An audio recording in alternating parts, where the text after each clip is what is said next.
540 km séparent le Marmandais du Morbihan, une distance que Patrick Morin veut parcourir à pied. L'élu municipal veut attirer l'attention sur le suicide des agriculteurs. Il a pris le départ ce matin du Lot-et-Garonne. Gicoulon, Christophe Brousseau. Allez, on est parti. Gontaud de Nogaret, Marmande, une première étape de 12 km. Ce matin, Patrick Morin a entamé une marche citoyenne pour tenter d'enrayer le phénomène du suicide chez les agriculteurs. C'est là que j'ai fait mon école maternelle, toutes mes écoles jusqu'au CM2. Ça fait un petit quelque chose. Ici, le maire du village enregistre un suicide chaque année. Au plan national, c'est un tous les 2 jours.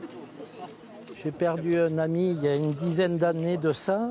Et il fallait arriver à faire quelque chose parce que c'est vrai que depuis des années, il y a de plus en plus d'agriculteurs qui, hélas, mettent fin à leur jour parce qu'ils n'y arrivent plus. Son ami Christian, 58 ans, était producteur laitier, père de 3 enfants. Il n'arrivait pas à faire face à ses dettes. Son frère Michel, agriculteur à la retraite, était présent ce matin pour témoigner. C'était coulé dans les dettes ou les...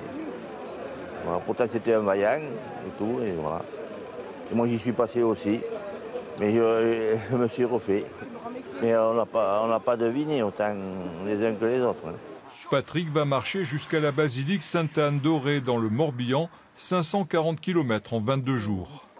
Beaucoup de personnes sont parties dans le silence avec les tabous du suicide. Je vais faire tout pour que ça change. Il y a 2 ans, Patrick avait déjà marché jusqu'à l'Assemblée nationale pour alerter sur la mort progressive des villages. Aujourd'hui, c'est un nouveau combat qui commence pour lever le tabou du suicide en milieu rural.